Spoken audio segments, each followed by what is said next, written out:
I rise to present the budget for the year 2019-20. The recent election, which brought us to this august house today, was charged with brimming hope and desire for a bright and stable new India. Like never before, India celebrated its democracy by coming out to vote in large numbers. Voters' turnout was highest at 67.9%. Every section, young, old, first-time voters, voters since the first general election, women, all turned up to stamp their approval of a performing government. Through their unambiguous and firm mandate, they have reaffirmed putting the nation first. The people of India have validated the two goals for our country's future, that of national security and economic growth. The first term of Honorable Prime Minister Narendra Modi-led NDA government stood out as a performing government, a government whose signature was in the last mile delivery. Between 2014 and 19, we provided a rejuvenated center-stage dynamic, cooperative federalism, GST Council, and a strident commitment to fiscal discipline. We had set the ball rolling for a new India, planned and assisted by the Niti Aayog, a broad-based think tank. We have showed by our deeds that the principle reform, perform, transform can succeed. On many programs and initiatives, we had worked on unprecedented scale. Average amount spent on food security per year approximately doubled during 2014-19 compared to the preceding 5 years. Number of patents issued more than trebled 3 times in 2017-18 as against the number of patents issued pre-14. Our last mile delivery stood out, and the unknown citizen in every nook and corner of our country felt the difference. Our objective was and continues to be Mazboot Desh ke liye Mazboot Nagrik. Mega programs and services which we initiated and delivered during those 5 years will now be further accelerated. We shall further simplify procedures, incentivize performance, reduce red tape, and make the best use of technology, just as we did earlier. I am confident we will achieve our goals.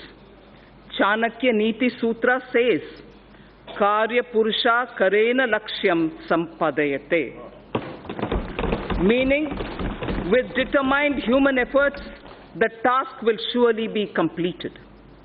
An Urdu couplet, pardon me my pronunciation, Yakin ho to koi rasta nikalta hai.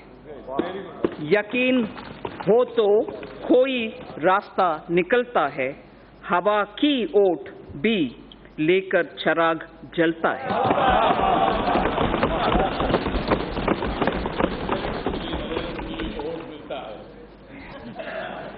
Vision for the decade. Our economy was at approximately $1.85 trillion when we formed the government in 2014.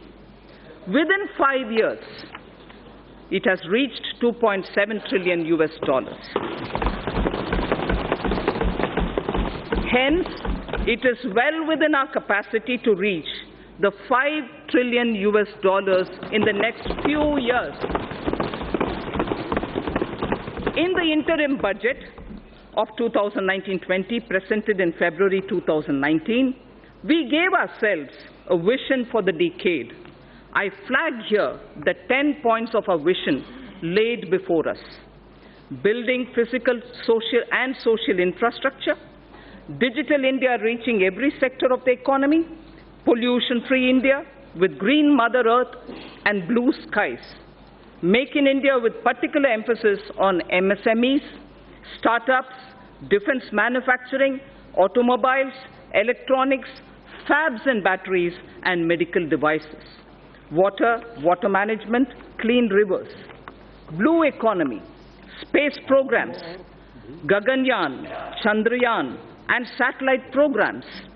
Self-sufficiency and export of food grains, pulses, oilseeds, fruits and vegetables. Healthy society, Ayushman Bharat, well-nourished women and children, safety of citizens. Team India with Jan Bhagidari. Minimum government, maximum governance. These were the vision we set before ourselves. With this vision set before us, with the mandate given by its people, we are determined to take India to that height that it richly deserves. I strongly believe that with the clear-headed leadership of Honorable Prime Minister, we can achieve our goal. So what are the plans to reach the 5 trillion economy? The Indian economy will grow to become a $3 trillion economy in the current year itself. It is now the 6th largest in the world. 5 years ago, it was at the 11th position. In purchasing power parity terms, we are in fact the 3rd largest economy already, only next to China and the USA. To attain this and more, we need to continue undertaking many structural reforms. In the last 5 years, we saw many big reforms, in particular, indirect taxation, bankruptcy, and real estate. While these reforms were happening here in the Parliament, the common man's life was being changed through mudra, loans, to help him to do his business, and through several programs, it was being ensured that his or her kitchen had become smokeless. His or her house got electricity connection, and women's dignity was respected with the provision of toilets in home. The common man was served even as a major transformational reforms were being rolled out. And for this to continue, we need to invest heavily in infrastructure, in digital economy, and on job creation in small and medium firms.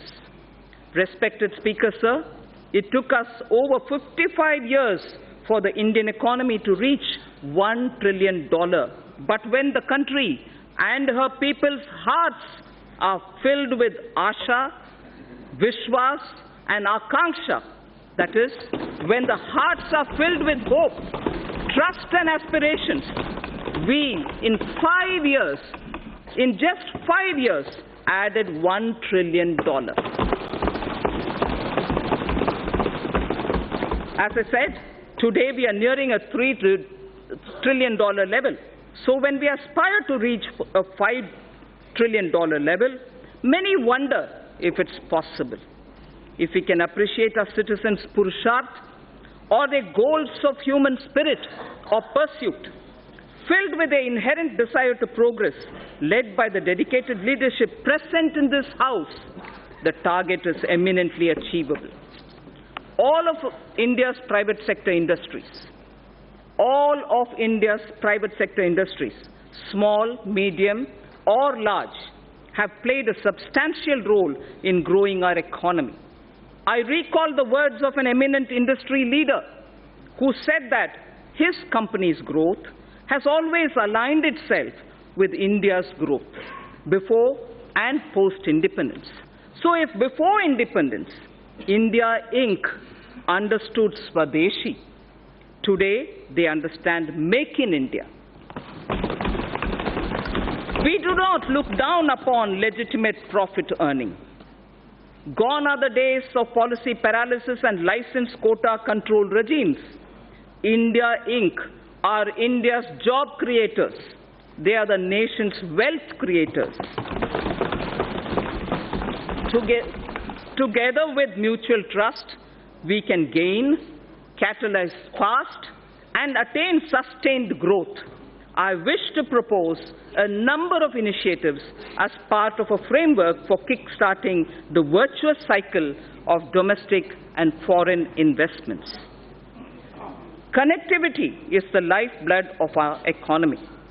The government has given a massive push to all forms of physical connectivity through Pradhan Mantri Gram Sadak Yojana, industrial corridors, dedicated freight corridors, Bharatmala and Sagarmala projects, Jal Marg Vikas and Udan schemes. While the industrial corridors would improve infrastructure availability for greater industrial investment in the catchment regions, the dedicated freight corridors would mitigate the congestion of a railway network benefiting the common man. The ambitious program of Bharatmala would help develop national road corridors and highways, while Sagarmala would enhance port connectivity, modernization, and port-linked industrialization. If Sagarmala is aimed at improving the infrastructure for external trade, equally, it is the poor man's transport too. The Jal Marg Vikas project for capacity augmentation of navigation on national waterways is aimed at smoothing internal trade carried through inland water transport. These initiatives will improve logistics tremendously, reducing the cost of transport and increasing the competitiveness of domestically produced goods. The Udan scheme is providing air connectivity to smaller cities and enabling the common citizens of our country to avail air travel. All these programs are also helping bridge the rural and urban divide. As the world's third largest domestic aviation market, the time is ripe for India to enter into aircraft financing and leasing activities from Indian shores. This is critical to the development of self-reliant aviation industry, creating aspirational jobs in aviation finance, besides leveraging the business opportunities available in India's financial special economic zones, namely International Financial Services Center, the IFSC. Government will implement the essential elements of the regulatory roadmap for making India a hub for such activities. For providing an enabling ecosystem for growth in India of maintenance, repair and overhaul, MRO, maintenance, repair and overhaul industry, it is proposed to leverage India's engineering advantage and potential to achieve self-reliance in this vital aviation segment. Government will adopt suitable policy interventions to create a congenial atmosphere for the development of MRO in the country. The new metro rail projects for a total route length of 300 kilometers have been approved during 2018 and 19. Also, during 2019, about 210 kilometers metro lines have been operationalized. With this, 657 kilometers of metro rails network has become operational across the country. 657 kilometers.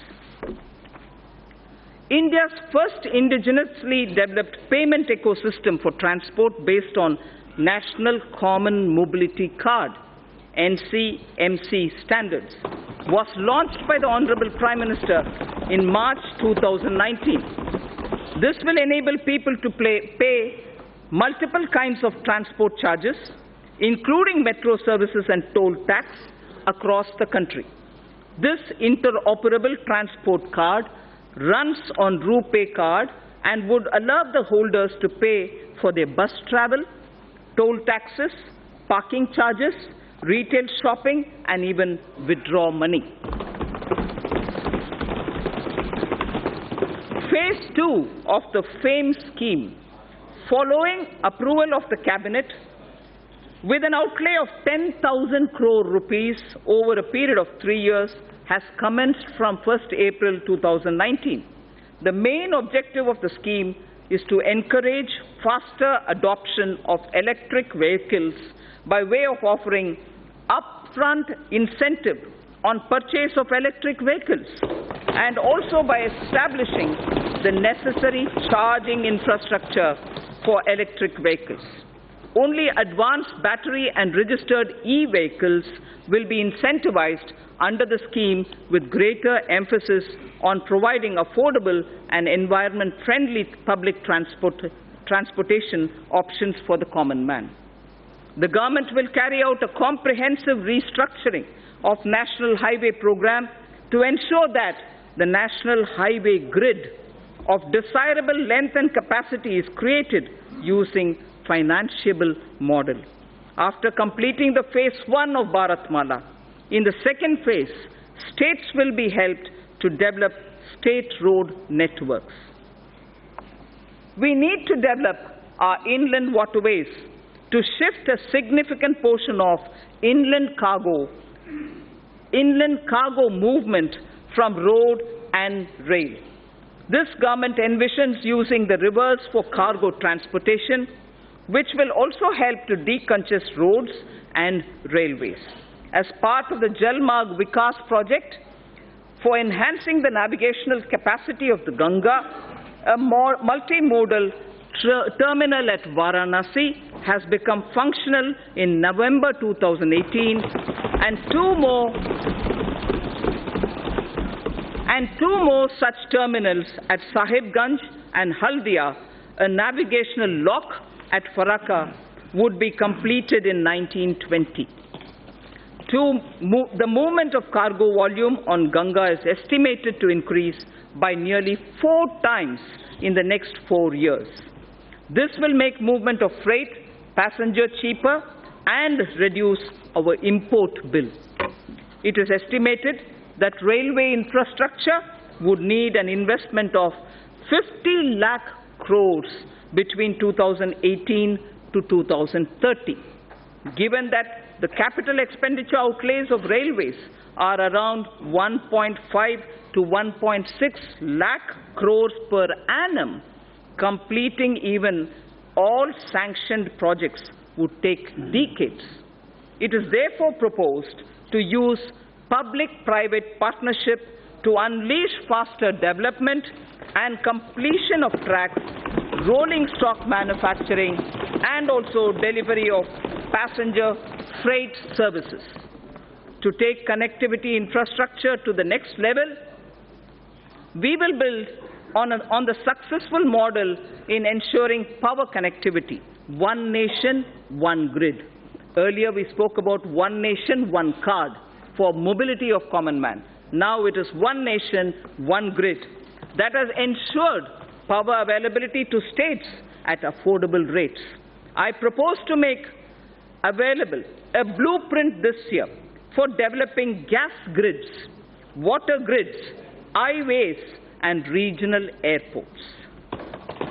So the scaling up that we talked about, which marks the USP of this government, is revealed in each one of these examples. We do it in that scale each time. The recommendations of high-level empowered committee on retirement of old and inefficient plants and addressing low utilization of gas plant capacity due to paucity of natural gas will also be taken up for implementation now.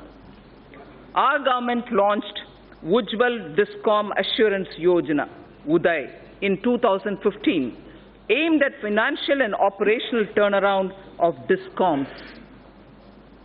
Government is examining the performance of the scheme, and it will further get improved. We will work with the state governments to remove barriers like cross-subsidy surcharges, undesirable duties on open access sales, or captive generation for industrial and other bulk power consumers. Besides these structural reforms, considerable reforms are needed in tariff policy. A package for power sector tariff and structural reforms would soon be announced. It is proposed that several reform measures would be taken up to promote rental housing.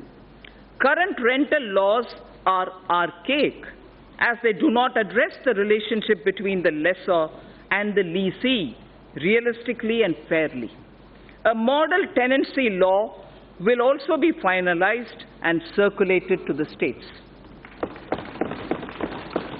Large public infrastructure can be built on land parcels held by the central ministries and central public sector enterprises all across the country.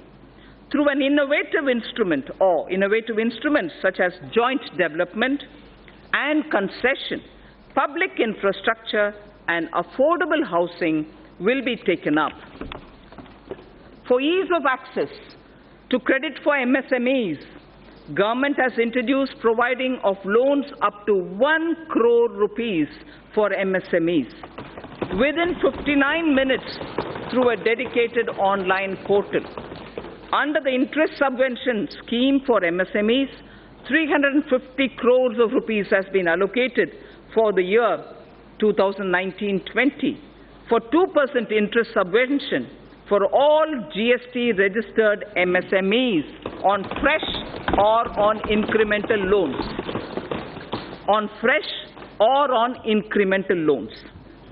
Government payments to suppliers and contractors are a major source of cash flow, especially to SMEs and MSMEs. Investment in MSMEs will receive a big boost if these delays in payment are eliminated. Government will create a payment platform for MSMEs to enable filing of bills and payment thereof on the platform itself, thereby cutting down the time and the process itself. Encouraged by the overwhelming response, the Government of India has decided to extend the pension benefit to about 3 crore retail traders and shopkeepers whose annual turnover is less than 1.5 crores under a new scheme, namely Pradhan Mantri Karam Yogi Man Dhan scheme. Enrollment into the scheme will be kept simple, requiring only Aadhaar and a bank account, and the rest will be on self-declaration. We recognize that investment-driven growth requires access to low-cost capital. It is estimated that India requires investments averaging 20 lakh crores of rupees every year. A number of measures are proposed to enhance the sources of capital for infrastructure financing. A Credit Guarantee Enhancement Corporation, for which regulations have been notified by the RBI, will be set up in 2019-20. An action plan to deepen the market for long-term bonds, including for deepening markets for corporate bond repos, credit default swaps, etc., with specific focus on infrastructure sector, will be put in place. It is proposed to permit investments made by FIIs and FPIs in debt securities issued by Infrastructure Debt Fund, non-bank finance companies, the IDF, NBFCs, to be transferred, sold to any domestic investor within specified lock-in period. Corporate debt markets are crucial for the infrastructure sector. Given the need to further deepen bond markets, a number of measures are proposed to be taken up. To deepen the corporate tri-party repo market in corporate debt securities, Government will work with regulators, the RBI and the SEBI, to enable stock exchanges to allow AA-rated bonds as collaterals. User-friendliness of trading platforms for corporate bonds will be reviewed, including issues arising out of capping of International Security Identification Number, the ISIN. It's right time to consider increasing minimum public shareholding in the listed companies. I have asked SEBI to consider raising the current threshold of 25% to 35%. As a key source of capital to the Indian economy, it is important to ensure a harmonized and hassle-free investment experience for foreign portfolio investors. Hence, it is proposed to rationalize and streamline the existing Know Your Customer, the KYC norms for FPIs to make it more investor-friendly without compromising the integrity of cross-border capital inflows. It is time to take our capital markets closer to the masses and meet various social welfare objectives related to inclusive growth and financial inclusion.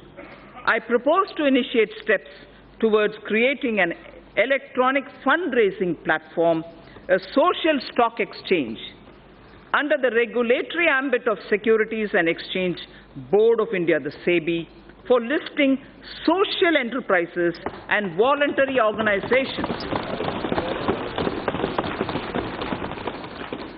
For listing social enterprises and voluntary organizations working for the realization of a social welfare objective so that they can raise capital as equity, debt, or as units like a mutual fund. It is important to get retail investors to invest in treasury bills and securities issued by the government. Efforts made by the Reserve Bank will need to be supplemented with further institutional development using stock exchanges. For this purpose, interoperability of RBI depositories and SEBI depositories would be necessary to bring about seamless transfer of treasury bills and government securities between RBI and depository ledgers, and for enabling this, the government will take up necessary measures in this regard in consultation with RBI and the SEBI. FDI inflows into India have remained robust despite global headwinds. Speaker, sir, global foreign direct investment flows slid by 13% in 2018 to $1.3 trillion US dollars from $1.5 trillion in the previous year, the third consecutive annual decline according to the UNCTAD's UNCTAD's World Investment Report in 2019. This is India's FDI flows in 2018-19 remained strong. If that was the global picture, India's inflows in 18-19 remained strong at $64.37 billion US dollars, marking a 6% growth over the previous year. I propose to further consolidate, Speaker, sir, the gains in order to make India a more attractive FDI destination. A, the government will examine suggestions of further opening up of FDI in aviation, in media, animation, AVGC, and insurance sectors in consultation with all stakeholders. 100% foreign direct investment will be permitted for insurance intermediaries. Local sourcing norms will be eased for the FDI in single brand retail sector. Single brand retail sector. It's high time India not only gets integrated into global value chain of production of goods and services, but also become part of the global financial system to mobilize global savings, mostly institutionalized in pension, insurance, sovereign wealth funds, and so on. The government is contemplating organizing an annual global investors meet in India using National Infrastructure Investment Fund as the anchor to get all three sets of global players, top industrialists, corporate leaders, top pension, insurance, sovereign wealth funds, top pension, insurance, and sovereign wealth funds, and top digital technology and venture funds also. An important determinant of attracting cross-border investment, Speaker, sir, is availability of investable stock to the foreign portfolio investors. This issue assumes greater significance in view of the gradual shift from stock-targeted investments towards passive investment, whereby funds track global indices composition, of which depends upon available floating stock.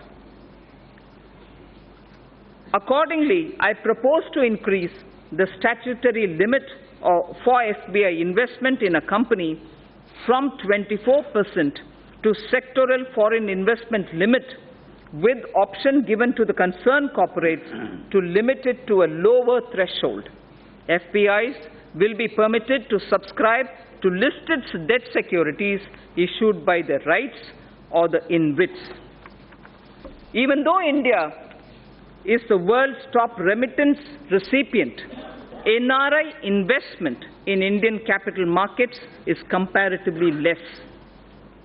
With a view to provide NRIs with seamless access to Indian equities, I propose to merge the NRI portfolio investment scheme route with the foreign portfolio investment route. New and innovative financial instruments have been launched in the last 5 years, like Infrastructure Investment Trust, the InvITs which I referred to a minute ago, Real Estate Investment Trust, the REITs which I referred to a minute ago, as well as models like Toll Operate Transfer, the TOT, as part of the Brownfield Asset Modernization Strategy for augmenting infrastructure investment. India has had a reasonable success in brownfield asset monetization, and several InvITs and one REIT transaction have already been completed. Additionally, the National Highways Authority, NHAI, carried out one TOT transaction as well.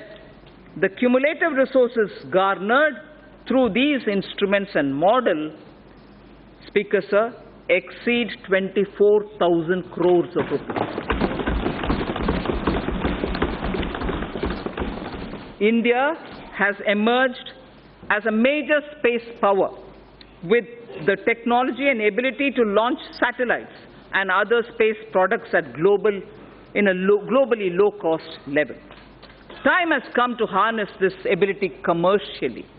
A public sector enterprise, namely New Space India Limited, NSIL, has been incorporated as a new commercial arm of the Department of Space to tap the benefits of the research and development carried out by ISRO, Indian Space Research Organization.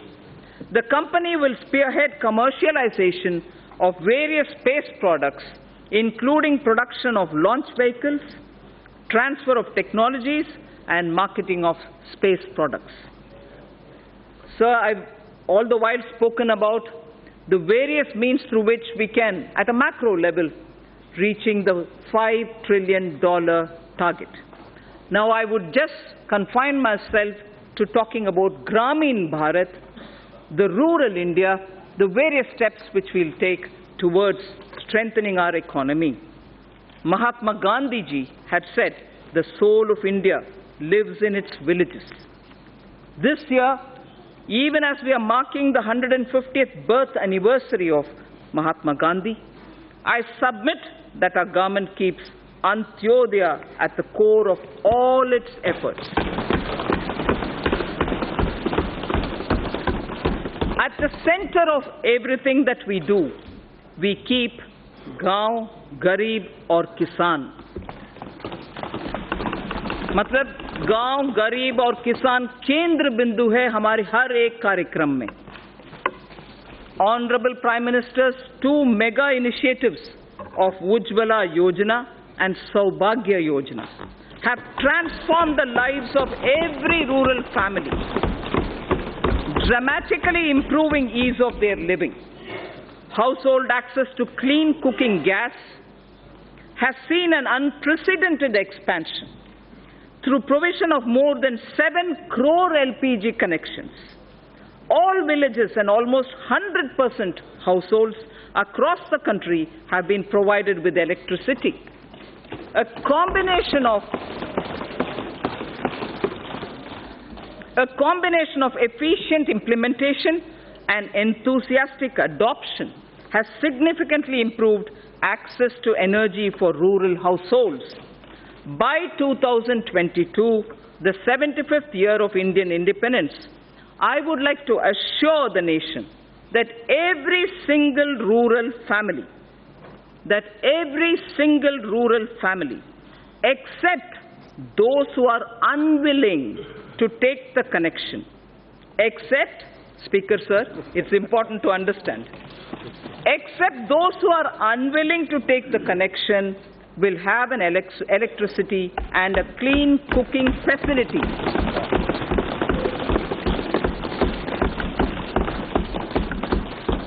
Pradhan Mantri Awas Yojana, Gramin, aims to achieve the objective of housing for all by 2022. A total of 1.5 crore rural homes have been completed in the last 5 years. In the second phase of PMAY Gramin, during 2019-20 to 2021-22, 1.95 crore houses, 1.95 crore houses are proposed to be provided to the eligible beneficiaries. These houses are also being provided with amenities like toilets, electricity, and LPG connections. With the use of technology, the DBT platform, the Direct Benefit Transfer platform, and technology inputs, average number of days for completion of houses has been reduced from 314 days in 2015 and 16. It took us 314 days, Speaker Sir. Now it is only 114 days. Please allow me to repeat this. If the completion of houses required 314 days in 2015-16, by the time it was 2017-18, it has now come down to only 114 days, and that is why the scale of our achievement is possible. Fishing and fishermen. Fishing and fishermen communities are closely aligned with farming and are crucial to rural India. Through a focused scheme, the Pradhan Mantri Matsya Sampada Yojana, the Department of Fisheries will establish a robust fisheries management framework. This will address critical gaps in the value chain, including infrastructure modernization, traceability, production, productivity, post-harvest management, and quality control. Pradhan Mantri Gram Sadak Yojana has brought many socio-economic gains in the rural areas. To accelerate the speed of achieving universal connectivity of eligible habitations, the target of connecting the eligible and feasible habitations was advanced from 2022 to 2019 itself. I am happy to inform that all-weather connectivity has now been provided to over 97% of all such habitations. This has been possible by maintaining a high pace of road construction of 130 to 135 kilometers per day in the last 1,000 days. Committed to the agenda of sustainable development, 30,000 kilometers of Pradhan Mantri Gram Sadak Yojana roads have been built using green technology, waste plastic, and cold mix technology, thereby reducing the carbon footprint. With the changing economic scenario, it is important to upgrade roads connecting villages to the rural markets. For this, Pradhan Mantri Gram Sadak Yojana Phase 3 is envisaged to upgrade 1,25,000 kilometers of road length over the next 5 years, with an estimated cost of 80,250 crores of rupees. 1,25,000 kilometers of roads will be upgraded under Pradhan Mantri Gram Sadak Yojana Phase 3, and the amount estimated for this is 80,250 crores.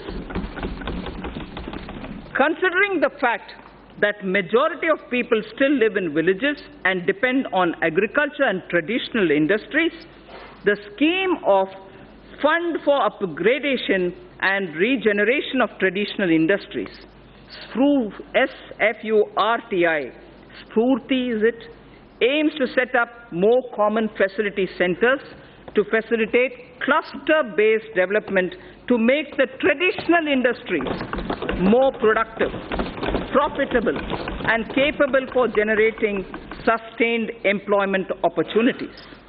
The focus sectors are bamboo, honey, and khadi clusters. The SFURTI envisions setting up of 100 new clusters during 2019-20, which should enable 50,000 artisans to join the economic value chain. Further, to improve the technology of such industries, the Scheme for Promotion of Innovation, Rural Industry and Entrepreneurship, ASPIRE, has been consolidated for setting up of livelihood business incubators and technology business incubators. The scheme contemplates to set up 80 livelihood business incubators and 20 technology business incubators in 2019-20 to develop 75,000 skilled entrepreneurs in agro-rural industry sectors. We will invest widely in agricultural infrastructure. Speaker, sir, we will support private entrepreneurship in driving value addition to farmers' produce from the field and from allied activities too, like bamboo, like timber from the hedges, and also for generating renewable energy. अन्नदाता क्यों ऊर्जा दाता बना नहीं सकते? अन्नदाता ऊर्जा दाता बनाने के लिए बहुत सारे हमारे प्रोग्राम्स हैं. Daring through cooperatives shall also be encouraged by creating infrastructure for cattle feed manufacturing, milk procurement, processing and marketing. Speaker, sir, I place my appreciation for our farmers who have made India self-sufficient in pulses. दलहन के revolution जो हमारे किसान ने किया है, पिछले 1.5 साल में किया है, उसके लिए उनको मैं बधाई देना चाहती हूँ. I am sure they will repeat such a success even in the production of oil seed. तिलहन में भी हम उम्मीद रखते हैं हमारे किसान ऐसे ही सफलता पाएंगे. Our import bill shall be reduced by their seva. We also hope to form 10,000 new farmer producer organizations. We ensure that will ensure economies of scale for farmers over the next 5 years. The government will work with state governments to allow farmers to benefit from e-NAM. The Agricultural Produce Marketing Cooperatives Act should not hamper farmers from getting a fair price for their produce. Ease of doing business and ease of living both should apply to farmers too.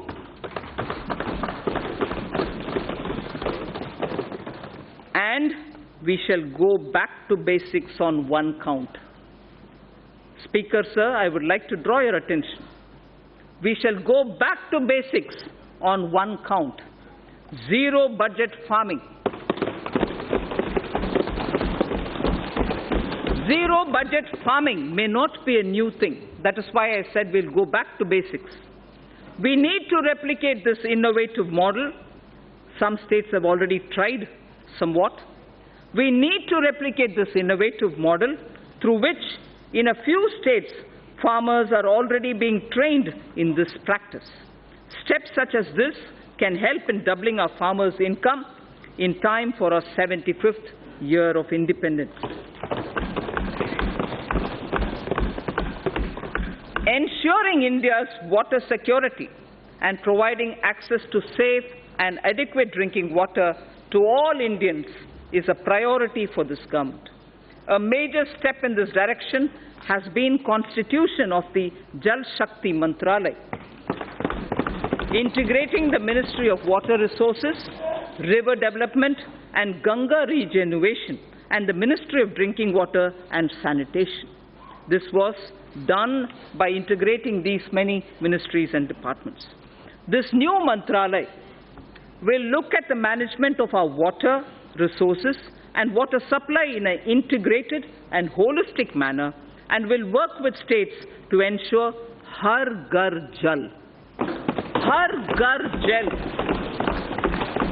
to all rural households by 2024 under the Jal Jeevan Mission. This mission, under the Department of Drinking Water and Sanitation, will focus on integrated demand and supply side management of water at the local level, including creation of local infrastructure for source sustainability like rainwater harvesting, groundwater recharge, and management of household wastewater for reuse in agriculture. The Jal Jeevan Mission will converge with other central and state government schemes to achieve its objectives of sustainable water supply management across the country. The government has identified 1,592 blocks which are critical and overexploited, spread across 256 districts for the Jal Shakti Abhiyan. Besides using funds available under various schemes, the government will also explore possibility of using additional funds available under the Compensatory Afforestation Fund Management and Planning Authority, the CAMPA, for this purpose. Speaker said, Swachh Bharat Abhiyan has touched the very conscience of the nation, besides bringing enormous health and environmental benefits. This noble scheme, initiated in 2014, has achieved a resounding success. 9.6 crore toilets have been constructed.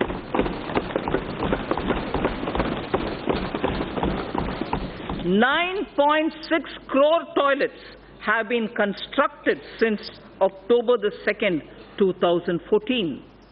More than 5.6 lakh villages have become open defecation free. We have to build on this success.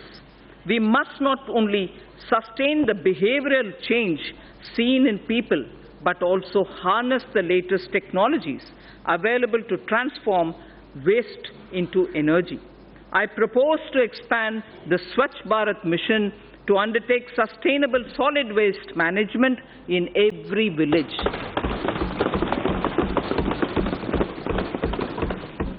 Under the Pradhan Mantri Gramin Digital Saksharata Abhiyan, over 2 crore rural Indians, under the Pradhan Mantri Gramin Digital Saksharata Abhiyan, over 2 crore rural Indians have so far been made digitally literate. To bridge rural-urban digital divide, BharatNet is targeting internet connectivity in local bodies in every panchayat in the country. This will be speeded up with assistance from Universal Service Obligation Fund under the Public-Private Partnership Arrangement. Speaker, sir, till now I focused on some specific features in order that our rural India, Gramin Bharat ke liye. Now I will focus on Shahri Bharat, urban India. This government sees the rapid urbanization of India as an opportunity rather than a challenge. We have to make both our cities and villages better using technology. This way, we can help people live closer to their homes, stop migration into cities, provide essential services to all. Under Pradhan Mantri Awas Yojana, urban, over 81 lakh houses with an investment of about 4.83 lakh crores have been sanctioned, of which construction has started in about 47 lakh houses. Over 26 lakh houses have been completed, of which nearly 24 lakh houses have been delivered to the beneficiaries. There is large-scale adoption of new technologies for construction of these houses. Over 13 lakh houses have so far been constructed using these new technologies. More than 95% of our cities also have become ODF, open defecation free. 95% of all cities have become, or they have declared themselves ODF. More than 45,000 public and community toilets across 1,700 cities have been uploaded on Google Maps, covering more than 53% of India's urban population. Almost 1 crore citizens have downloaded the Swachhata app. The 150th birth anniversary of Mahatma Gandhi is an apt occasion for us to rededicate ourselves to the ideals of the Mahatma. Honorable Prime Minister took the sankalp of achieving Gandhiji's resolve of Swachh Bharat to make India open defecation free by 2nd October 2019. I'm very satisfied and I'm very happy to report to this august House that this would be achieved by the 2nd of October. To mark this occasion, the Rashtriya Swachhata Kendra will be inaugurated at Gandhi Darshan, Rajghat on 2nd October 2019. A Gandhipedia, like encyclopedia on Gandhi, a Gandhipedia is also being developed by National Council for Science Museums to sensitize youth and society at large about positive Gandhian values. Indian Railways suburban and long-distance services do a phenomenal task in cities like Mumbai and smaller cities. Railways will be encouraged to invest more in suburban railways through special purpose vehicle structures like Rapid Regional Transport System proposed on the Delhi Meerut route. I propose to enhance the metro railway initiatives by encouraging more PPP initiatives and ensuring completion of sanctioned works while supporting transit-oriented development to ensure commercial activity around transit hubs. We are in the process of completing the dedicated freight corridor project that will free up some of the existing railway network for passenger trains. Speaker, sir, allow me now to speak on the youth of India. The government will bring in a new national educational policy to transform India's higher education system to one of the global best education systems. The new policy proposes major changes in both school and higher education, among others, better governance systems, and brings greater focus on research and innovation. We propose to establish a national research foundation to fund, to coordinate, and to promote research in the country. NRF, or the National Research Foundation, will assimilate the research grants being given by various ministries independent of each other. NRF will ensure that the overall research ecosystem in the country is strengthened with focus on identified thrust areas relevant to our national priorities and towards basic science without duplication of effort and expenditure. We would work out a very progressive and research-oriented structure for the NRF itself. The funds available with all ministries will be integrated in NRF. This would be adequately supplemented with additional funds. Massive online open courses through SWAYAM initiative have helped bridge the digital divide for disadvantaged section of our student community. To upgrade the quality of teaching, the Global Initiative of Academic Networks, GYAN, program in higher education was started, aimed at tapping the global pool of scientists and researchers.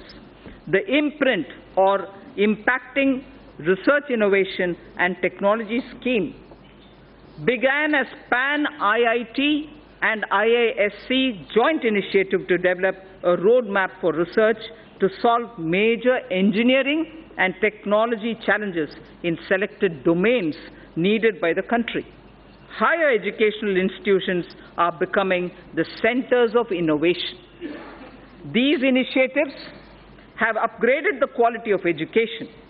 There was not a single Indian institution in the top 200 in the world university rankings 5 years back.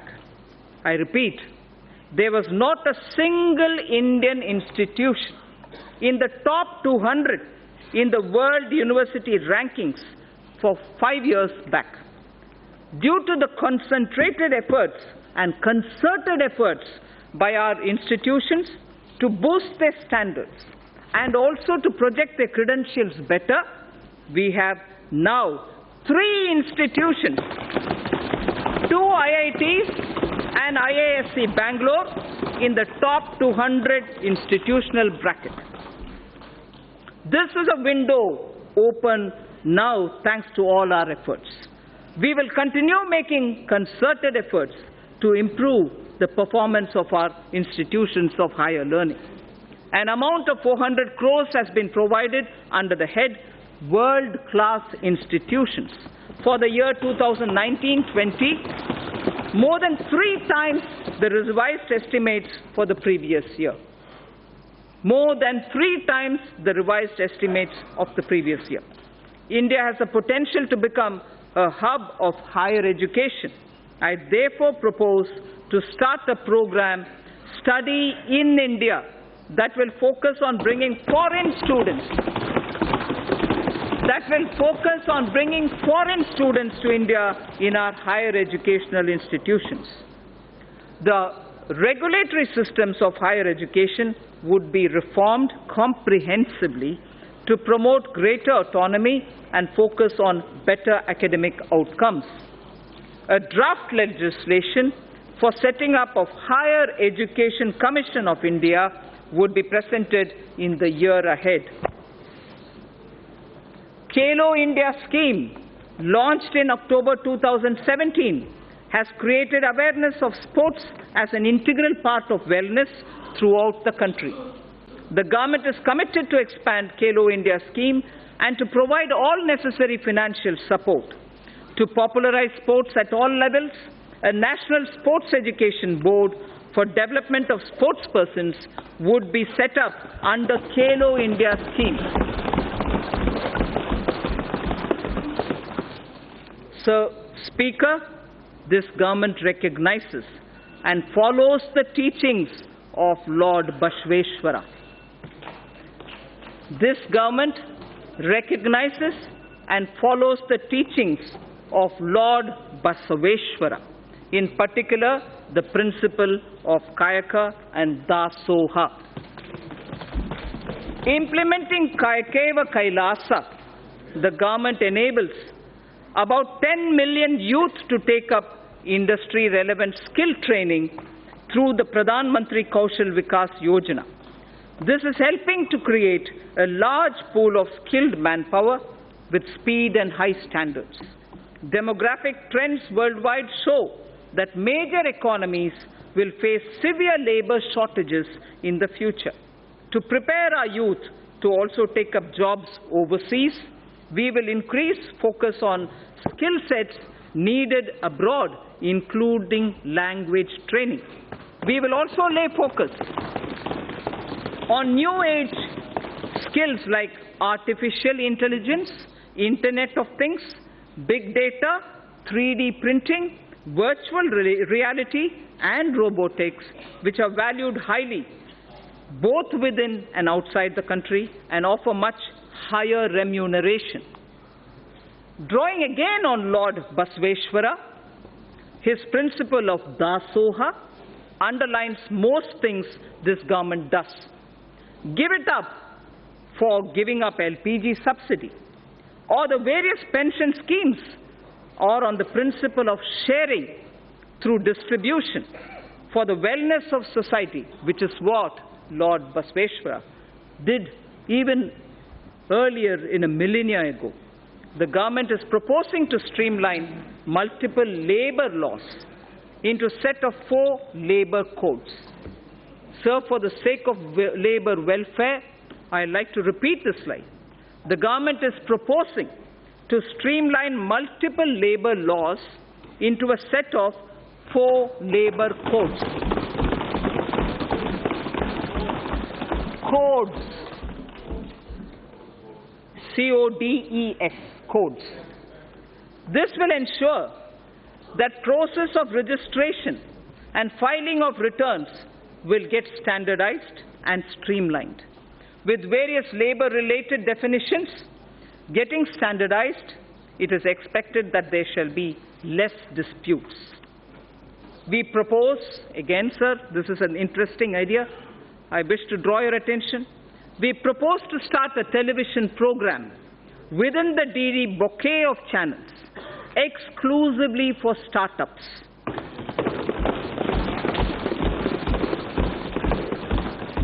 This shall serve as a platform for promoting startups, discussing issues affecting their growth, matchmaking with venture capitalists, and for funding and tax planning. This channel shall be designed and executed by startups themselves. Later, in the speech, I shall deal with taxation matters of the startups. So, Stand Up India scheme has delivered enormous benefits. The country is witnessing emergence of thousands of entrepreneurs, from women and also from scheduled caste and scheduled tribes.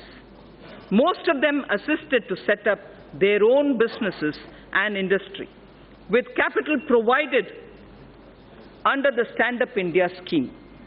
Considering the beneficial results of the scheme and strong demand for its continuance by the SC and ST communities themselves, the scheme would now be continued for the entire period coinciding with the 15th Finance Commission, that is 2020 to 2025.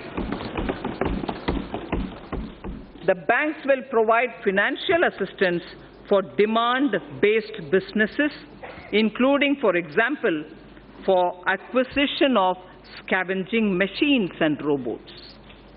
Sir, Speaker, the Stand Up India scheme has made human dignity and self-esteem to go up. Kayakeva Kailasa, I said earlier, and I repeat, the Ministry of Petroleum and Natural Gas has enabled SC and ST entrepreneurs in providing bulk LPG transportation contracts to them. In a matter of 2 years, over 300 entrepreneurs have emerged as a result of the stand-up scheme. Machines and robots have been deployed to do scavenging, which also saved the manual scavengers their dignity. The synthesis between stand-up and start-up, with commercial banks playing the catalyst, has brought this transformational change. Sir, now I shall concentrate a few paragraphs on ease of living. After all, everything that this government does with the principle of minimum government, maximum governance is aimed at getting ordinary citizens' life a bit easier. So the ease of living is a very important principle. This government aims to bring greater ease of living in the lives of its citizens. Digital payments are gaining acceptance everywhere, including by the government. Use of technology is an effective way to ensure this. Pradhan Mantri Shram Yogi Man Dhan was launched on 5th March 2019 by the Honorable Prime Minister in Ahmedabad. The scheme aims at providing 3,000 rupees per month as pension on attaining the age of 60 to crores of workers in unorganized and informal sectors. About 30 lakh workers have already joined the scheme. For good quality of life and ease of living, maintaining a cleaner environment and ensuring sustainable energy use is absolutely vital. A program of mass scaling up of LED bulbs for widespread distribution at household level was taken up, resulting into massive replacement of incandescent bulbs and CFLs in the country. Approximately 35 crore LED bulbs have been distributed under the Ujala Yojana,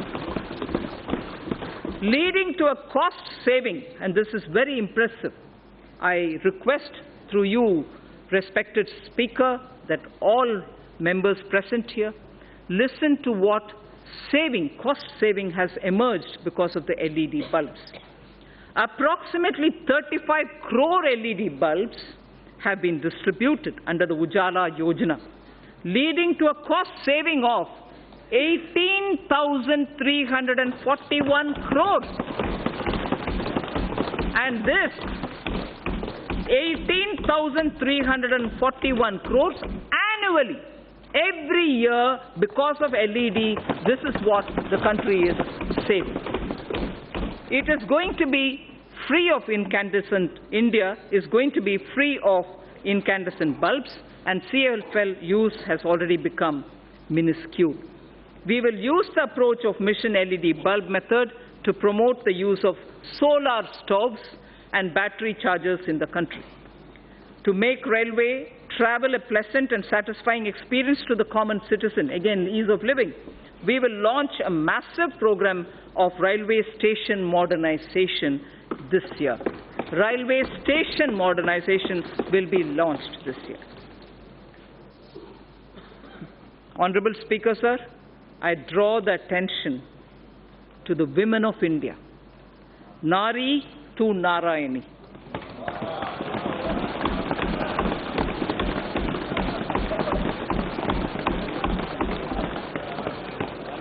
We believe, obviously this country's tradition has been Nari to Narayani.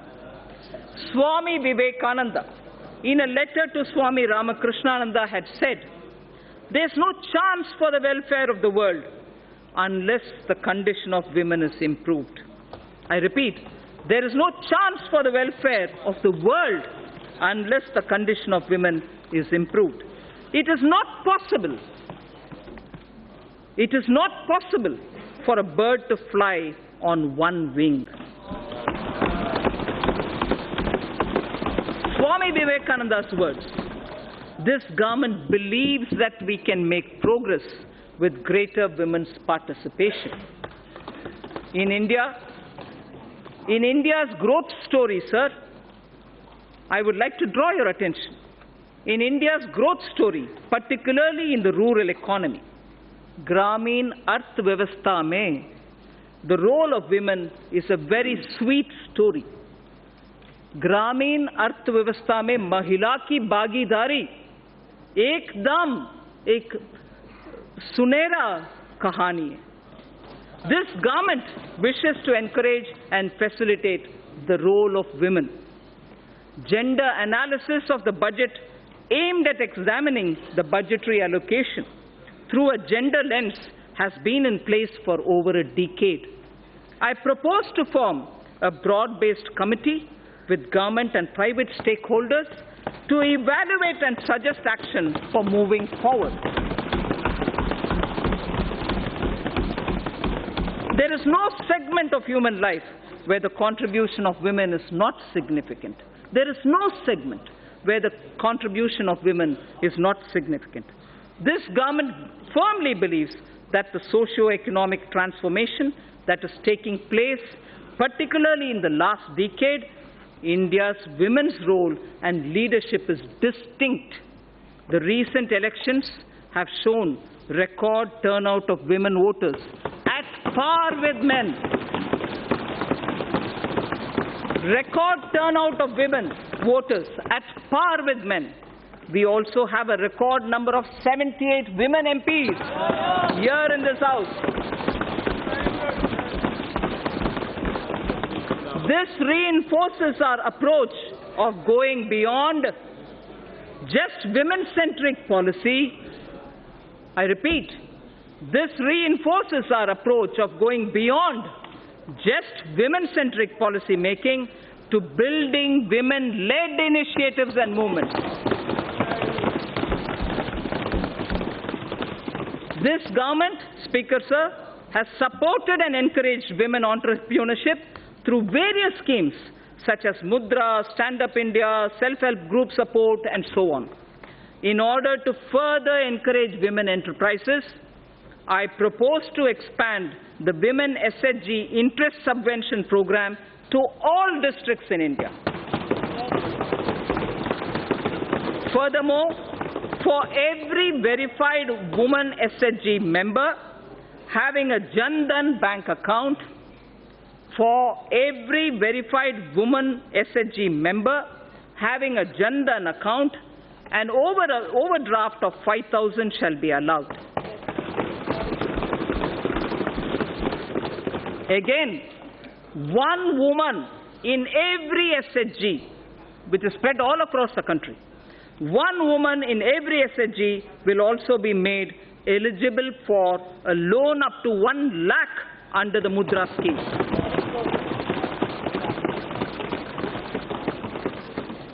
Speaker Sir, at the beginning I did tell you about India's soft power. India's soft power, which is the next section I'll concentrate on. India's soft power is appreciated in so many different ways. Some simple examples, sir. In the last 3 years, on the International Yoga Day, yoga has been practiced in large numbers in 192 countries around the world. Mahatma Gandhi's favorite bhajan, Vaishnav Janto Tene Kahiye, was sung by the respective lead artists from over 40 countries. The annual Bharat Ko Jano quiz competition is sought after as an event to participate by not only NRIs, non-resident Indians, but also several foreigners themselves. I propose to consider issuing Aadhaar card for non-resident Indians with Indian passports after their arrival in India without waiting for 180 days. I repeat it. I propose to consider issuing Aadhaar cards for non-resident Indians with Indian passports after their arrival in India without waiting for the mandatory 180 days, without waiting the issue. I propose to launch a mission which will integrate our traditional artisans and their creative products with global markets. Wherever necessary, we shall obtain patents for them and the geographical indicators, GI, for them. I wish to say this in Hindi for the larger audience of traditional artisans.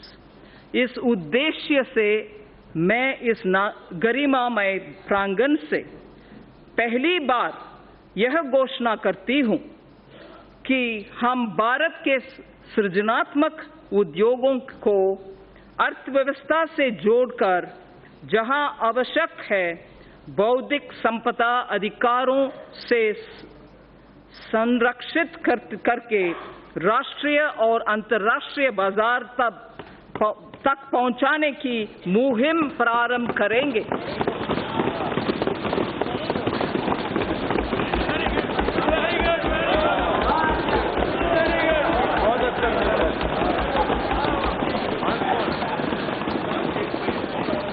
To give further impetus to India's growing influence and leadership in the international community, government decided to open Indian embassies and high commissions abroad in countries where India does not have a resident diplomatic mission as yet.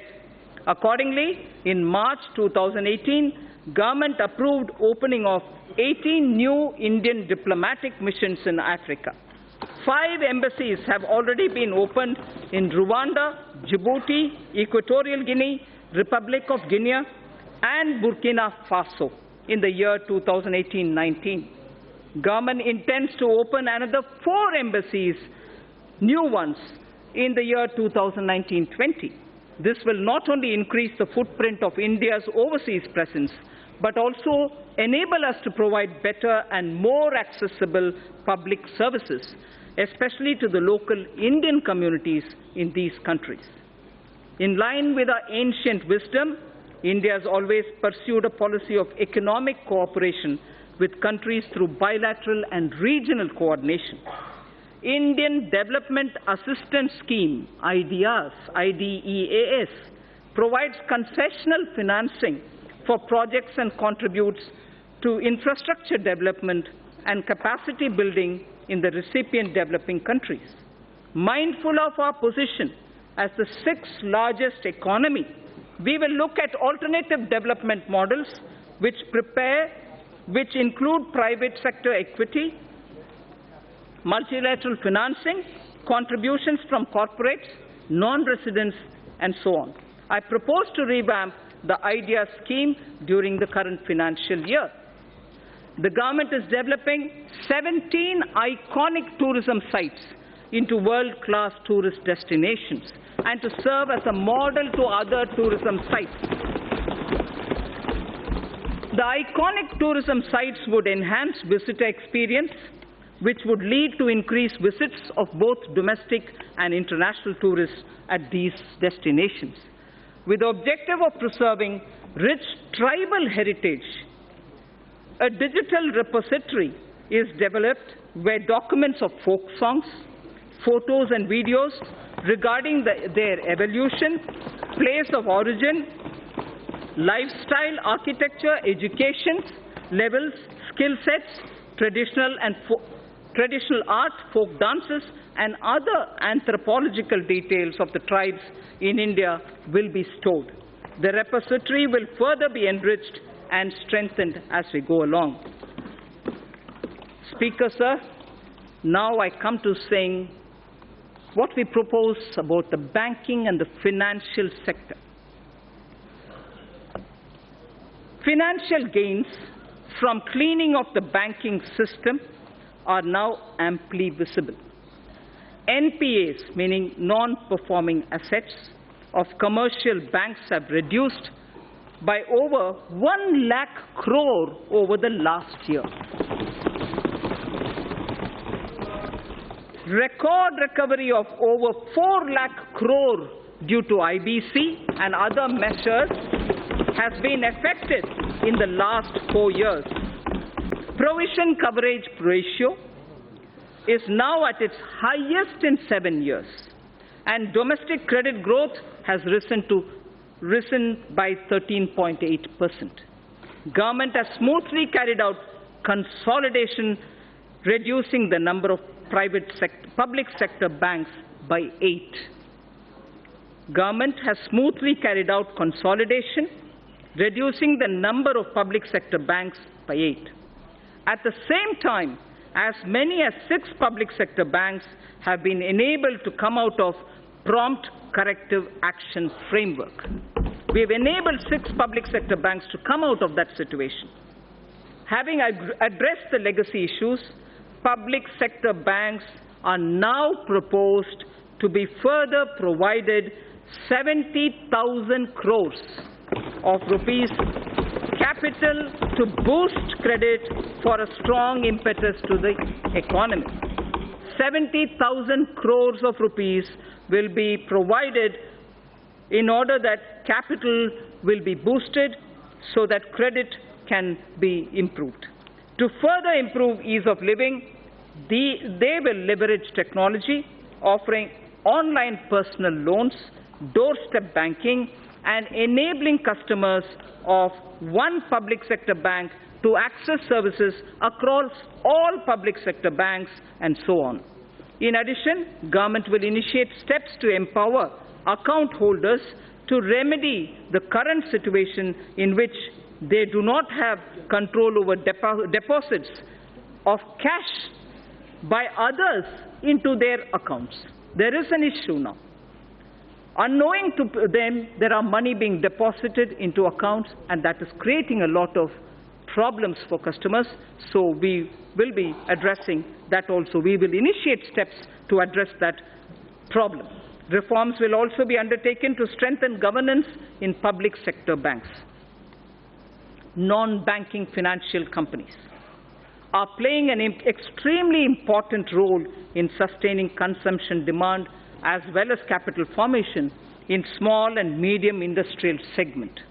NBFCs that are fundamentally sound should continue to get funding from banks and mutual funds without being unduly risk-averse.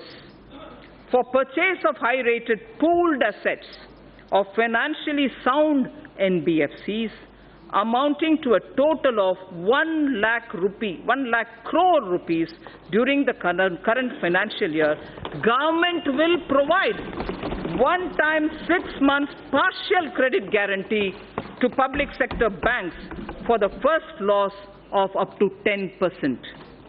I shall read this again.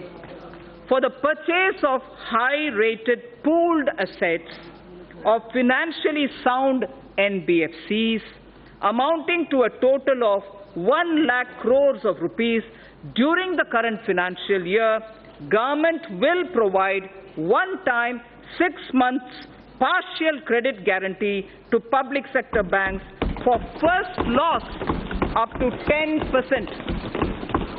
Further, Reserve Bank of India is the regulator of the NBFCs. However, RBI has limited regulatory authority over NBFCs. Appropriate proposals for strengthening the regulatory authority of RBI over NBFCs are being placed in the finance bill. NBFCs which do public placement of debt have to maintain a debenture redemption reserve. And in addition, a special reserve as required by RBI has also to be maintained. To allow NBFCs to raise funds in public issues, the requirement of creating a DRR, that is a debenture redemption reserve, which is currently applicable for only public issues as private placements are exempt, this will be done away with.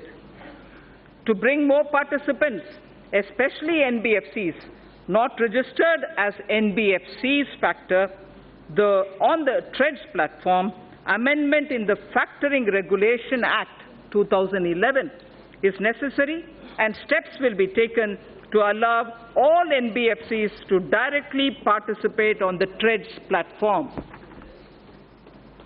Efficient and conducive regulation of the housing sector is extremely important in our context. The National Housing Bank, besides being a refinancer and a lender, is also the regulator of the housing finance sector.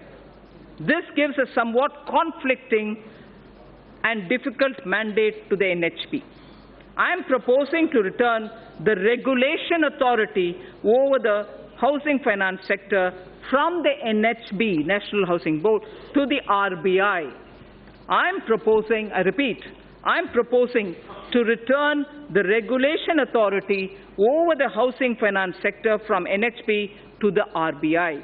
Necessary proposals have been placed in the finance bill even for that. Government has announced its intention to invest 100 lakh crores in infrastructure over the next 5 years.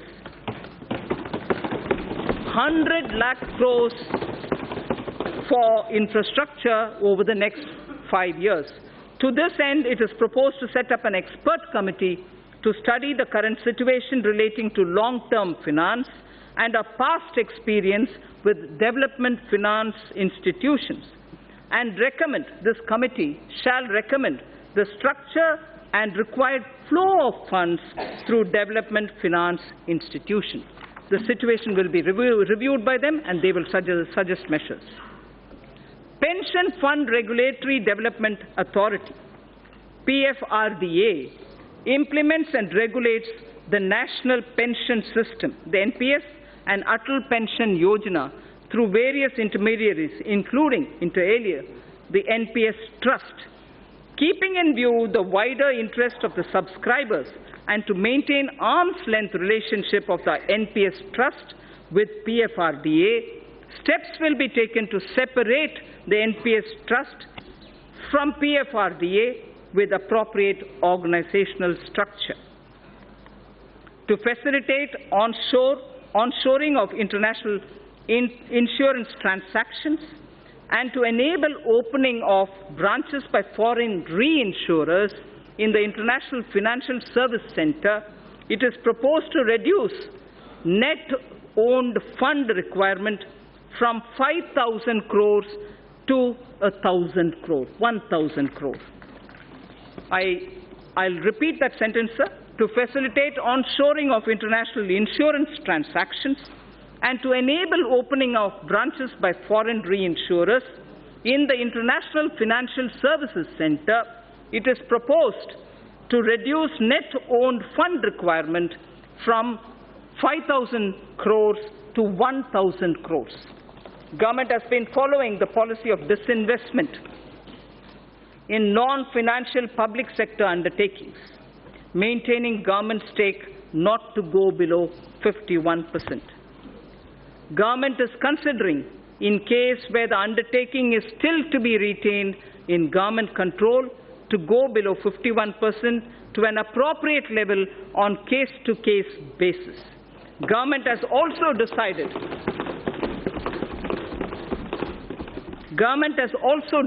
to modify present policy of retaining 51% government stake to retaining 51% stake inclusive of the stake of government-controlled institutions. Sir Speaker, in order to improve the capital flows into the Indian economy, it is important to align domestic corporate systems and practices with global ones. It is also appreciated that global finance movement in equity uses certain parameters to evaluate the stocks in which they choose to invest. The government intends to further encourage retail participation in CPSEs, which of late has shown very encouraging upward trend. In order to provide additional investment space, the government would realign its holding in CPSEs, including banks, to permit greater availability of its shares and to improve depth of its market. Strategic disinvestment of select CPSEs would continue to remain a priority of this government. In view of current macroeconomic parameters, government would not only reinitiate the process of strategic disinvestment of Air India, but would offer more CPSEs for strategic participation by the private sector. I repeat this sentence. Strategic disinvestment of select CPSEs would continue to remain a priority for this government. In view of current macroeconomic parameters, government would not only reinitiate the process of strategic disinvestment of Air India, but also would offer more CPSEs for strategic participation by the private sector. Government is setting an enhanced target of rupees 1,05,000 crore of disinvestment receipts for the financial year 2019-20. The government will undertake strategic sale of PSUs. The government will also continue to do consolidation of PSUs in the non-financial space as well. Sir, ETFs have proved to be an important investment opportunity for retail investors and has turned out to be a good instrument of Government of India's disinvestment program. To expand this further, government will offer an investment option in ETFs on the line of equity-linked savings. scheme, which is ELSS. This would encourage long-term investments in CPSEs. For bringing better public ownership of the PSUs and also bring greater commercial and market orientation of the listed PSUs, the government will take all necessary steps to meet public shareholding norms of 25% for all listed PSUs and raise the foreign shareholding limits to maximum permissible sector limits for all PSUs, companies which are part of emerging market index. Sir, the Indian sovereign debt, external debt, India's sovereign external debt to GDP is among the lowest globally at less than 5%. Honorable Speaker, sir, this is a very important indicator for India. I am repeating the line. India's sovereign external debt to GDP is among the lowest globally at less than 5%. The government will start raising a part of its gross borrowing program in external markets in external currencies. This will also have beneficial impact on demand situation for the government securities in domestic market. A new series of coins, sir, a new series of coins of 1 rupee, 2 rupees, 5 rupees, 10 rupees, and 20 rupees, easily identifiable to the visually impaired also, were released by the government minister, by the Honorable Prime Minister on 7th March 2019. These new coins will be made available for public use shortly. Sir, in the first 50 years after independence, we emphasized on rights. So I draw your attention to this line, which marks the end of part A of my speech. In the first 50 years after independence, we emphasized on rights. Marking 75 years of our independence, we should place emphasis on our duty towards India. Place emphasis on our duty towards India without undermining our rights. Thinkers all over the world have supported the argument that in performing one's duty, protection of one's rights is inherent. In performing one's duty, the protection of one's right is inherent in it. For the bright future of India, when again in 2022, we will remember our freedom fighters, we should dedicate ourselves to the service of the nation. So now I move to part B, which is something of great interest for all of us, taxation related. Honorable Speaker, sir, I see a lot of members sitting up. Mr. Speaker, sir, I begin by thanking our taxpayers who, as responsible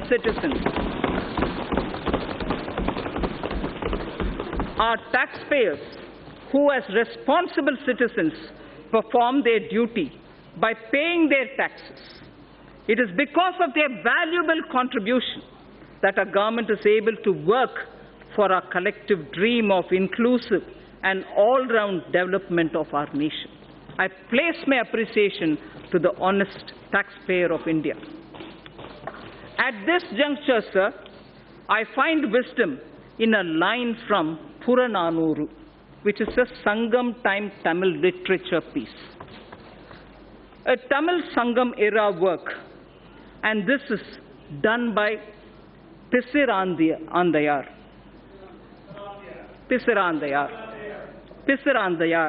Yes. The verse, Yanai Pugunda Nilam, a land into which elephant gets in. Yanai Pugunda Nilam. This was sung as an advice to the king, a Pandyan king, Pandyan Aruvudai Nambi. The king is Pandyan Aruvudai Nambi, and Pisirandayar gives this advice to him. It's a long verse. I'm only picking up the first line, some line from the middle and the end. Kai nel aruthu kavalang koline. Kai nel aruthu kavalang koline.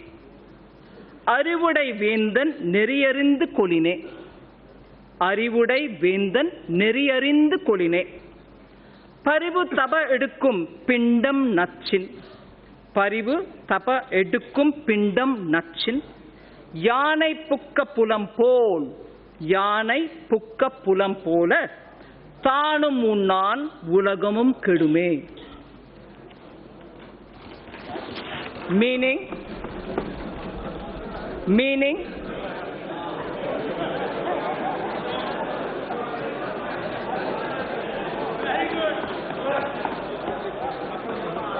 a few mounds of rice, just a few mounds of rice from paddy that is harvested from a small piece of land would be sufficient for the elephant. For an elephant, just a few mounds of rice cooked from paddy which is taken from a small piece of land will be sufficient. But what if the elephant itself enters into the field and starts eating? It would eat far lesser than what it will trample with its foot. I hope the meaning is clear. So, the advice given to Pandian Arivudai Nambi is a valuable advice that this government appreciates. An elephant, if it is given mounds of rice, here I would refer to taxation, will be quite happy. It doesn't have to enter into the field and trample to eat the food. So we don't intend to trample anybody.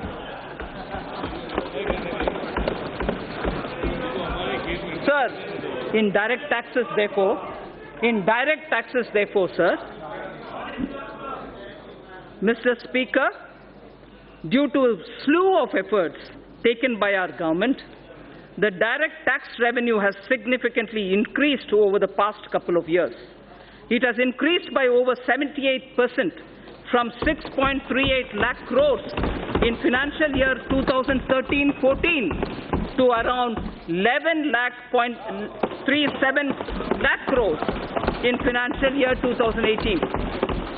From 6.38 lakh crores to 11.37 lakh crores between 13-14 and 18-19. It is now growing at double-digit rate every year. Let me recall, sir, and reiterate this government's effort over the past 5 years to alleviate the tax burden on small and medium income earners. This includes self-employed as well as small traders, salary earners, and senior citizens. Only when their annual taxable income exceeds 5 lakhs, only when their annual taxable income exceeds 5 lakhs, they are required to pay any income tax. The details of our efforts and achievements on this front during the past few years are given in the annexure to the speech. I am not going into the details of it. Speaker, sir, my tax proposals will aim to stimulate growth, incentivize affordable housing, and encourage startups by releasing the entrepreneurial spirit. It will also be geared towards promoting digital economy. I aim to simplify tax administration and bring greater transparency. So far as corporate tax is concerned, we continue with phased reduction in rates. Currently, a lower rate of 25% is only applicable to companies having annual turnover up to 250 crores. Currently, the lower rate of 25% is only applicable to companies having annual turnover of up to 250 crores. I propose to widen this to include all companies having an annual turnover of up to 400 crores. This will cover 99.3% of all the companies. Now, only 0.7% of companies will remain outside of this rate.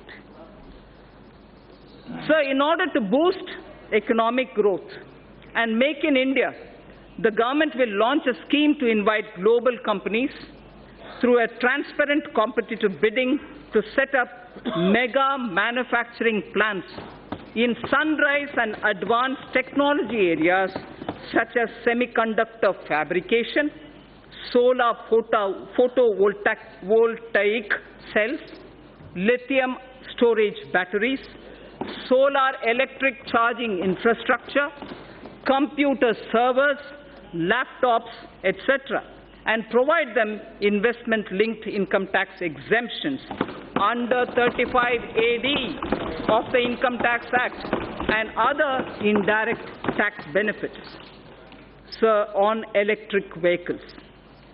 Considering our large consumer base, we aim to leapfrog and envision India as a global hub of manufacturing of electric vehicles. A global hub of manufacturing electric vehicles. Inclusion of solar storage batteries and charging infrastructure in the above scheme will boost our efforts. Government has already moved the GST Council to lower the GST rate on electric vehicles from 12 to 5%. Also, to make electric vehicle affordable to consumers, our government will provide additional income tax deduction of 1.5 lakhs of rupees on the interest paid on loans taken to purchase electric vehicles. What does this mean? This amounts to a benefit of 2.5 lakh crores over the loan period to the taxpayer who takes loans to purchase electric vehicles. So by the time the entire period of the loan ends, for you having taken the loan for buying an electric vehicle, you would benefit to the level of 2.5 lakh rupees because of this income tax deduction which is being brought in for encouraging purchase of electric vehicles. So startups, as I said when I was talking about the youth of this country, startups require, and we have been consistently providing them all the encouragement. Startups in India are taking firm roots and their continued growth needs to be encouraged. To resolve the so-called angel tax issue, I'm sure a lot of members are concerned on this issue. To resolve the so-called angel tax issue, the startups and their investors who file requisite declarations and provide information in their returns will not be subjected to any kind of scrutiny in respect of valuation of share premiums. The issue of establishing identity of the investor and source of his funds will be resolved by putting in place a mechanism of e-verification, so there's no man-to-man interface there. With this, funds raised by startups will not require, the funds raised by startups will not require any kind of scrutiny from the income tax department. In addition, special administrative arrangements shall be made by the Central Board of Direct Taxes for pending assessments of startups and redressal of their grievances. It will be ensured that no inquiry or verification in such cases be carried out by the assessing officer without obtaining approval of his supervisory officer. So the element of discretion with which startups were suffering has been removed. So without obtaining the approval of his supervisory officer, an assessing officer shall not worry the assessee. At present, startups are not required to justify fair market value of their shares issued to certain investors, including Category 1 alternative investment funds. I propose to extend this benefit to Category 2 alternative investment funds also. At the moment, it's available for AIS Category 1. Now I expand this to include Category 2 AIFs also. Therefore, valuation of shares issued to these funds shall be beyond the scope of income tax scrutiny. Again, you get out of income tax scrutiny when that has been done. I also propose to relax some of the conditions for carry forward and set off losses in the case of startups. I also propose to extend the period of exemption of capital gains arising from sale of residential house for investment in startups up to 31/3/2021. And relax certain other conditions of this exemption. So, affordable housing, which is an aim of this government. For realization of the goal of housing for all and affordable housing, a tax holiday has already been provided on the profits earned by developers of affordable housing. Also, interest paid on housing loans is allowed as a deduction to the extent of 2 lakhs in respect of self-occupied property. In order to provide a further impetus, I propose to allow an additional deduction of up to 1,50,000 rupees for interest paid on loans borrowed up to 31st March 2020, next year, for purchase of affordable house valued up to 45 lakhs. Therefore, a person purchasing an affordable house will now get an enhanced interest deduction up to 3.5 lakhs of rupees. This will translate into benefit of 7 lakh of rupees to the middle class home buyers over their loan period of 15 years. Just as we said about the electric cars, now we are saying the tax deduction provision that we are coming in now with will enable home buyers of the affordable home category that in the period of 15 years when your home loan runs, the net gain would be 7 lakh of rupees. This will immediately benefit a lot of middle class. So on the NBFCs, a lot of discussion happens today about NBFCs.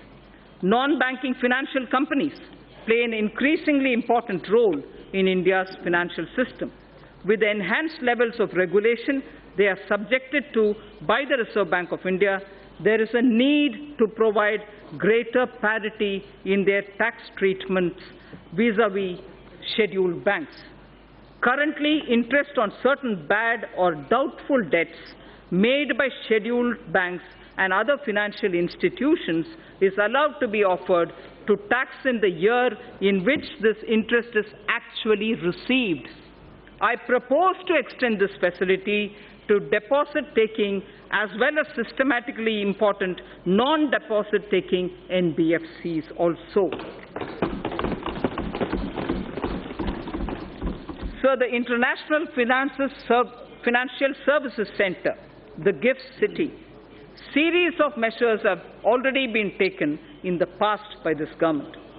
With a view to incentivizing the IFSC, I propose to provide several direct tax incentives to an IFSC, including 100% profit-linked deduction under Section 80LA in any 10-year block within a 15-year period, exemption from dividend distribution tax from current and accumulated income to companies and mutual funds, exemption on capital gain to Category 3 AIF, and interest payment on loan taken from non-residents. So, securities transaction tax. I propose to give relief in levy of securities transaction tax by restricting it only to the difference between the settlement and the strike price in case of exercise of option. Simplification and ease of living. India's ease of doing business ranking under the category of paying taxes showed a significant jump from 172 in 2017 to 121 in the year 2019. From 172, we have come to 121, a drastic improvement. I now propose to implement series of measures that will leverage technology to make compliance easier for the taxpayer. Interchangeability of PAN and Aadhaar. Mr. Speaker, sir, more than 120 crore Indians now have Aadhaar card. Therefore, for ease and convenience of taxpayers, I propose to make PAN and Aadhaar interchangeable and allow those who do not have PAN card to file income tax returns by simply quoting their Aadhaar number, and also use it wherever they are required to quote the PAN. So everywhere where you are required to quote the PAN, instead you can just do Aadhaar, and even if you don't have a PAN, there is no problem. So pre-filling of income tax returns. Pre-filled tax returns will be made available to taxpayers, which will contain details of salary income, capital gains from securities, bank interest and dividends, etc. And tax deductions also. Information regarding these incomes will be collected from the concerned sources such as banks, stock exchanges, mutual funds, EPFO, state registration departments, and so on. This will not only significantly reduce the time taken to file tax return, but will also encourage accuracy of reporting of income tax. So faceless e-assessment. This is a very important thing about which there's been a lot of discussion. Assessees should not face any kind of harassment. The existing system of scrutiny assessments in the income tax department involves a high level of personal interaction between the taxpayer and the department, which leads to certain undesirable practices and on the part of the tax officials.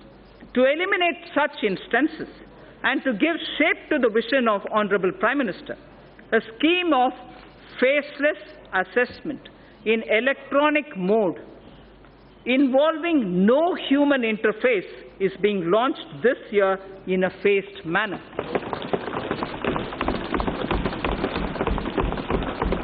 To start with, such e-assessments shall be carried out in cases requiring verification of certain specified transactions or discrepancies. Cases selected for scrutiny shall be allocated to assessment units in a random manner, and notices shall be issued electronically only by a central cell without disclosing the name, designation or location of the assessing officer. The central cell shall be the single point of contact between the taxpayer and the department. This new scheme of assessment will represent a paradigm shift in the functioning of the income tax department.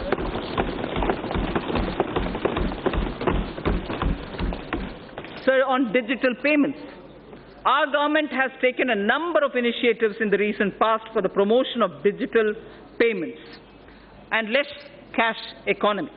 To promote digital payments further, I propose to take a slew of measures to discourage the practice of making business payments in cash.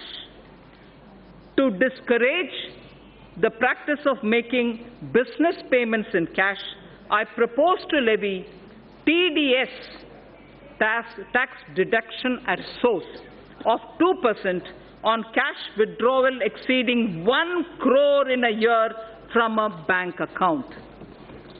I'll repeat this.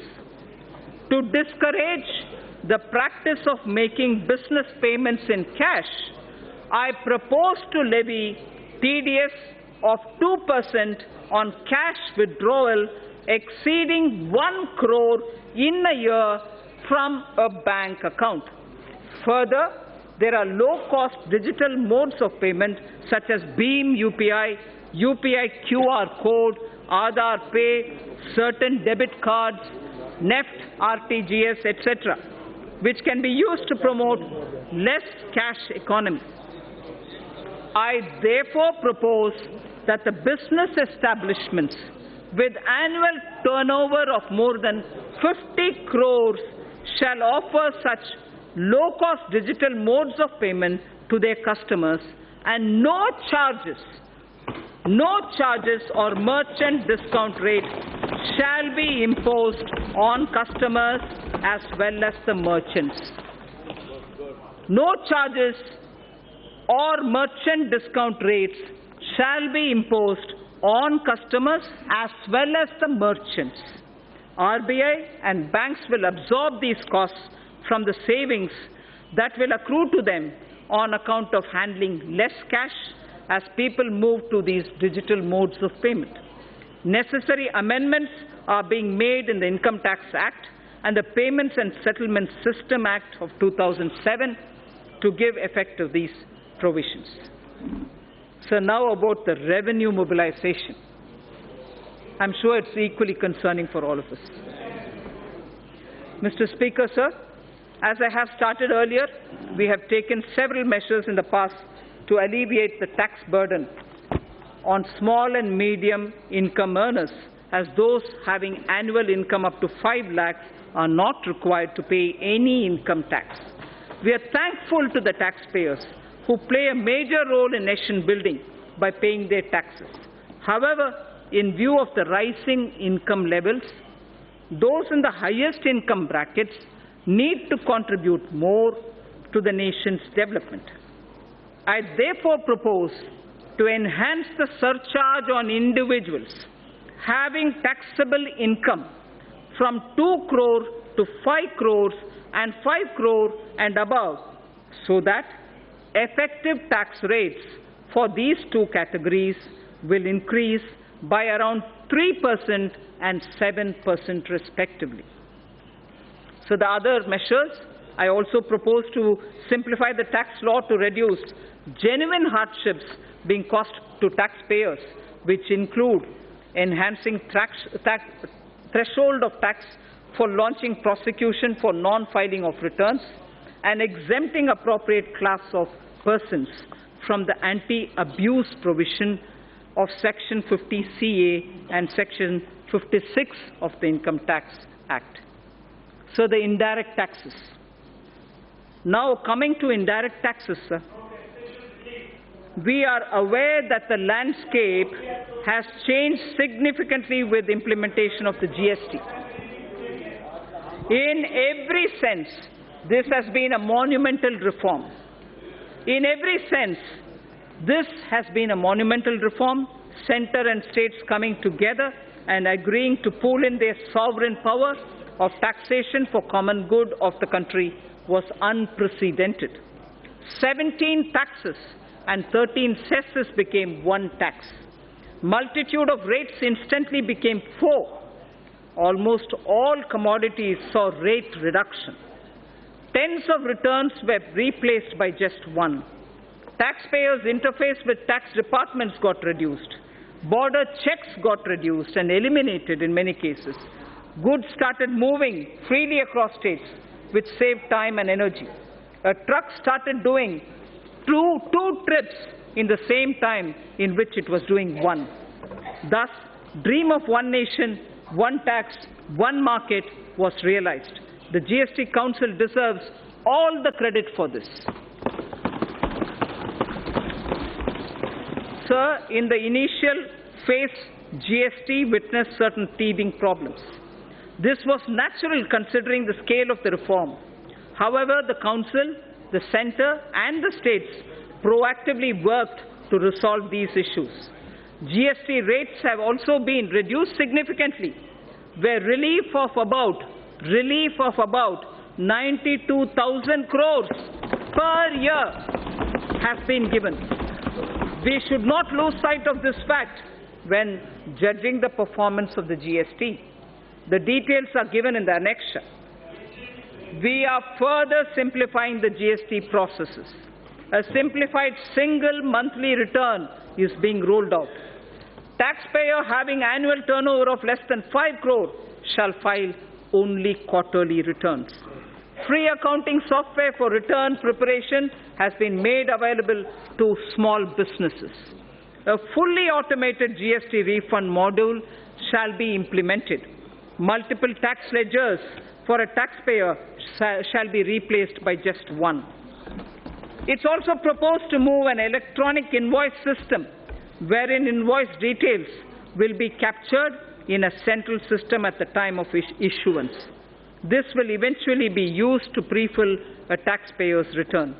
There will be no need for a separate e-way bill. Its rollout would begin from January 2020.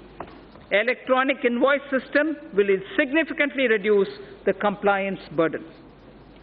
Sir, on the customs side, my proposals are driven with the objective of securing our borders, achieving higher domestic value addition through Make in India, reducing import dependence, protection to MSME, and promoting clean energy, curbing non-essential imports, and correcting inversions. Defense has an immediate requirement of modernization and upgradation. This is a national priority. For this purpose, import of defense equipment that are not being manufactured in India are being exempted from the basic customs duty. Make in India is a cherished goal. In order to provide domestic industry a level playing field, basic customs duty is being increased on items such as cashew kernels, PVC, vinyl flooring, tiles, metal fittings, mountings for furniture, auto parts, certain kinds of synthetic rubber, marble slabs, optical fiber cable, CCTV camera, IP camera, digital and network video recorders, and so on.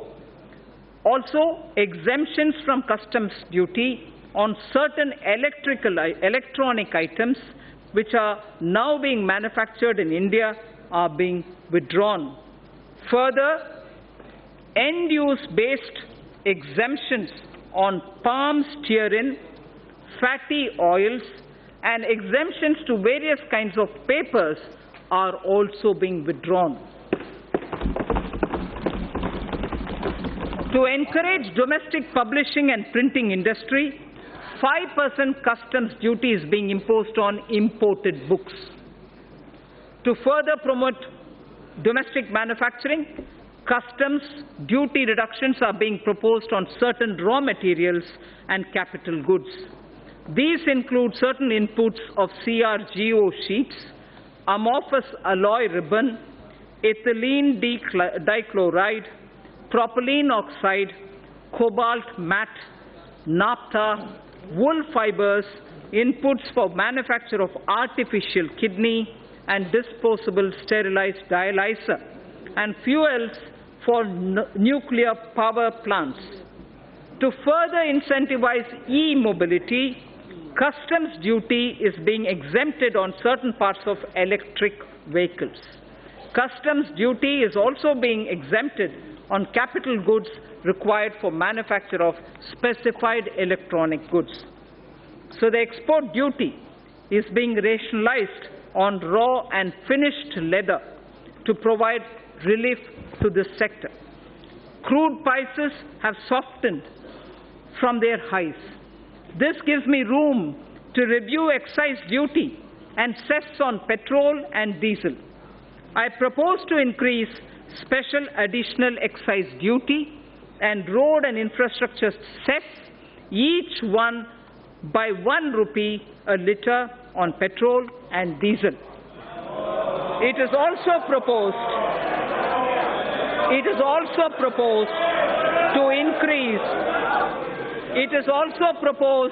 to increase custom duty on gold and other precious metals from 10% to 12.5%. It is also proposed to increase custom duty on gold and other precious metals from 10 to 12.5%. Tobacco products and crude attract national calamity and contingent duty. In certain cases, this levy has been contested on the ground that there is no basic excise duty on these items. To address this issue, a nominal basic excise duty is being imposed. Sir, I am also proposing few amendments to the Customs Act. Recent trends reveal that certain bogus entities are resorting to unfair practices to avail undue concessions and export incentives. While we have intensified our efforts against such nefarious activities, provisions are being incorporated in the Act for enhanced penalty and prosecution for such offences. Further misuse of duty-free scrips and drawback facility involving more than 50 lakh of rupees will be a cognizable and non-bailable offence. GST has completed 2 years. An area that concerns me is that we have huge pending litigations from pre-GST regime. More than 3.75 lakh crores of rupees is being blocked in litigations and service tax and excise. There is a need to unload this baggage and allow businesses to move on. I therefore propose a legacy dispute resolution scheme, that will allow quick closure of these litigations. I would urge the trade and business to avail this opportunity and be free from legacy litigations. The details of my tax proposals are given in the annexure. Sir Speaker, I thank you for this opportunity, and with these words, I commend the budget to this august House. Thank you. To Srimati Nirmala Sitharaman, Manya Vitt Mantri ji. I just would like to mention, although I have commended the budget, I just would like to mention, I have not mentioned specific allocations for the scheme and programs. I have not mentioned specific allocations for schemes and programs. All these details are available in the budget documents as much as my speech's annexure. I also thank and take this opportunity for the response that we've received for the crowdsourcing of ideas for the budget. Immense suggestions from common citizens reached us. We have benefited from the crowdsourcing. The one last mention, which is more for the curiosity's sake, the fiscal deficit. The fiscal deficit this year is 3.3%, brought down from 3.4%. Thank you. Item number 2, Srimati Nirmala Sitharaman, Manya Vitt Mantri ji. Of course, don't have the papers, isn't it?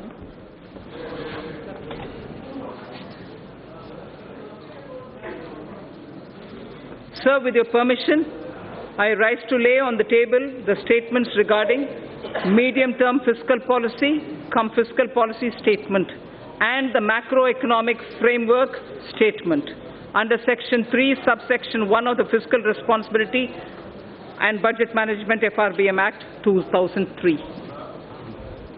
Item number 3. Sir, with your permission again, I rise to move for leave to introduce the Finance number 2 Bill 2019. प्रश्न ये है कि वित्त विधेयक को पुनर्स्थापित करने की अनुमति प्रदान की जाए।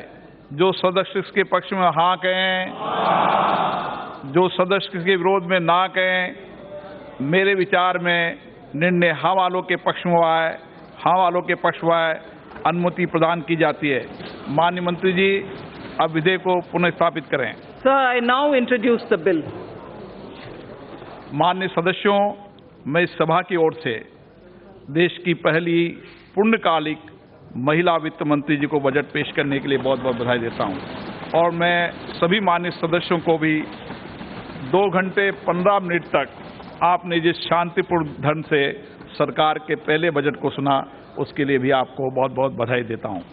सभा की कार्रवाई सोमवार दिनांक 8 जुलाई 2019 को सुबह 11 बजे तक के लिए स्थगित की जाती है।